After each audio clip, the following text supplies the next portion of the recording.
Hello dear friends, today I am going to teach you all the varieties of but. देखिए but के कितने सारे meanings होते हैं। जनरली हम जानते हैं बट मीन्स होता है केवल लेकिन। नहीं डियर फ्रेंड्स, बट बहुत तरह से बहुत फॉर्म में यूज होता है। तो आज सारी वैरायटीज बट की मैं आपको बताने जा रहा हूँ। Please watch attentively. But means क्या होता है? बट मीन लेकिन भी होता है, बट मीन पर भी होता है। जब एक व्यक्ति दूसरे के खिलाफ बोलता है या खिलाफ एक्शन करता है तो बट का प्रयोग होता है। जैसे राजू अंग्रेजी बोलता है लेकिन उसकी बहन अंग्रेजी नहीं जानती। एक जानता है लेकिन एक नहीं जानता है। ओके, तो बट माने लेकिन भी होता है और पर भी होता है। वॉच, बट मतलब के बावजूद भी होता है। ओके, और बट का मतलब के सिवाय भी होता है या के अलावा भी होता है। बट मीन्स पर भी होता है, बट माने बगैर भी होता है, और बट का मतलब जो भी होता है। पहली बार आप सुन रहे हैं कि बट का मतलब जो होता है, लेकिन जो कहाँ आता है वो आगे वीडियो में मैं आपको डिटेल में बताऊंगा। इसलिए एक एक चीज को बहुत ध्यानपूर्वक आपको देखना है। राइट, अब बट का मतलब जो होता है, बट का मतलब के सिवाय या के अलावा। मैंने बताया अभी आपको, के सिवाय या के अलावा और कोई नहीं, इसका मतलब होता है के अलावा और कोई नहीं। तो इतने सारे मीनिंग्स होते हैं बट के। देखिए एक एक ध्यान पूर्वक आपको समझना है और उसकी प्रैक्टिस करना है। ये काम जो है लगभग एक हफ्ते आपको करना पड़ेगा, तब पूरी तरह से बट के बारे में आपको मालूम होगा। Okay, so without wasting the time now I am coming to teach you. Watch.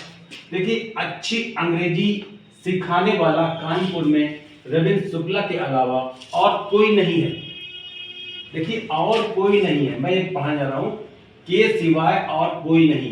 पीछे बिल्कुल लास्ट से पढ़ा रहा हूं। Okay, so watch very attentively. अच्छी अंग्रेजी सिखाने वाला कानपुर में रविंद्र शुक्ला के अलावा और कोई नहीं है। देखिए ध्यानपूर्वक क्या होगा। Good English trainer is none but, और कोई नहीं, none but Ravindra Shukla in Kanpur. I hope it is clear. देखिए इसके बहुत सारे सेंटेंस बनाने हैं आपको। जब इसी पैटर्न में कई सेंटेंस बनाएंगे तो आप बिल्कुल परफेक्ट हो जाएंगे। यू विल हैव कमांड और English, I mean for this particular translation. Okay, तुम्हारे सिवाय और कोई इतना सुंदर नहीं नाचता है। देखिए उसी पहले का दूसरा एग्जांपल मैं दे रहा हूं। तो none but you dances so well. None but you dance so well, बिल्कुल सही है। None but you dance so well, यानी तुम्हारे सिवा और कोई अच्छा या इतना सुंदर नहीं नाचता है। Right, okay. None but you love me, यानी तुम्हारे सिवाय मुझे कोई प्यार नहीं करता है। Right, okay. Now the next one is कोई नहीं था जो रोया ना हो। देखिए बट का मतलब जो किस कब आएगा? जब पहले आपके लिखा होता है नन, जब नन आएगा तभी जो आएगा यहां पर, तभी बट लगेगा। अदरवाइज वो लगाना पड़ेगा आपको। वो मीन जो होता है। राइट, लेकिन अगर नन लगा होगा तो उस सेंटेंस में जो की अंग्रेजी बट आती है, फिर आप हु नहीं ला सकते हैं। Right, so watch.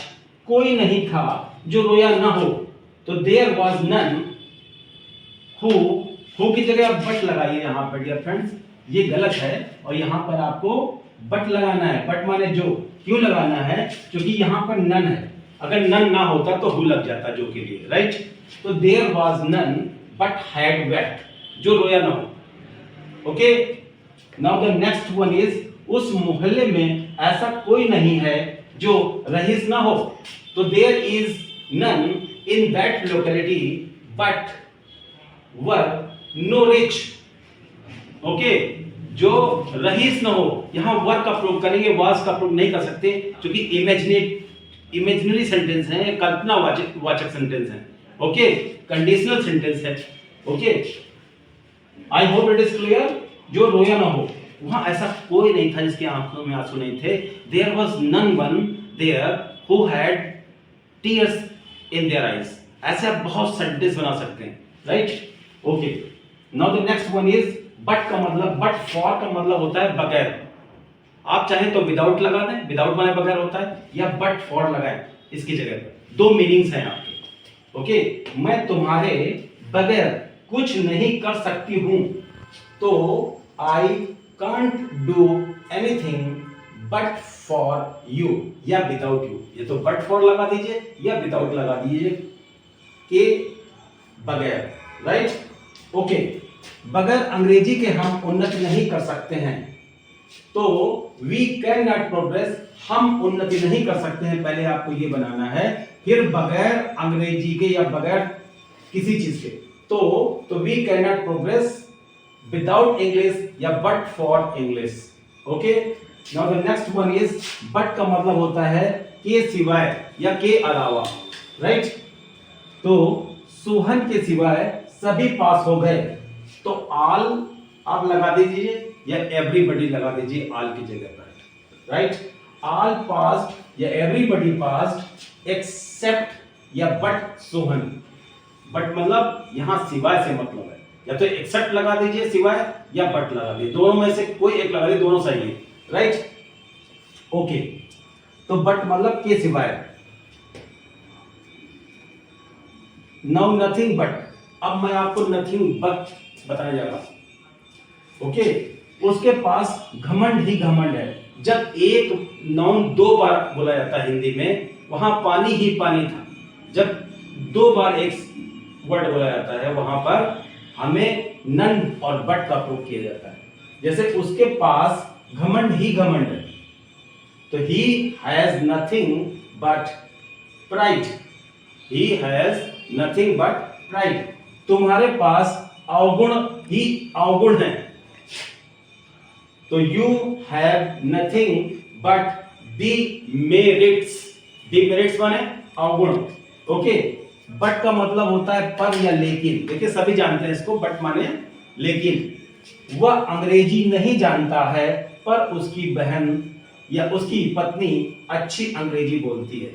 वह अंग्रेजी नहीं जानता है, पर उसकी पत्नी अच्छी अंग्रेजी बोलती है। तो he doesn't know English but his wife speaks good English. His wife speaks good English. I hope it is clear. अब देखिए, नो अदर ऑप्शन बट, इसके सिवाय कोई विकल्प नहीं।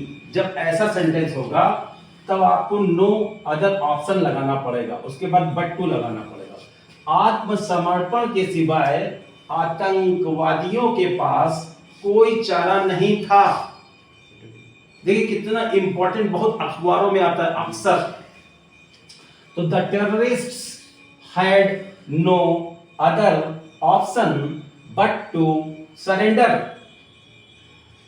ओके, तो नो अदर ऑप्शन, इसके सेंटेंस आपको बहुत सारे बनाने हैं। I have no other option, मेरे पास कोई दूसरा चारा नहीं है। बट टू वर्क हार्ड, कठिन परिश्रम करने के सिवाय मेरे पास कोई चारा नहीं। उसके पास कोई चारा नहीं, तलाक देने के सिवाय अब उसके पास कोई चारा नहीं है। तो she has no other option but to divorce. बहुत ज्यादा बोलचाल में आता है। रजनी के पास यह नौकरी करने के सिवाय कोई चारा नहीं है। तो Rajni has no other option but to do this job. Okay dear friends, तो there is no other option but to work hard, यानी कठिन परिश्रम करने के सिवाय और कोई चारा नहीं है। तो ये सारे sentences are the sentences that I have taught you right now. These are the sentences which are based on but. So try to practice all these word meanings that I have given here with the translations to get the command over it. These are the particular words which will help you in spoken and written English. With this I am coming to an end. Keep studying with me. All the best everybody.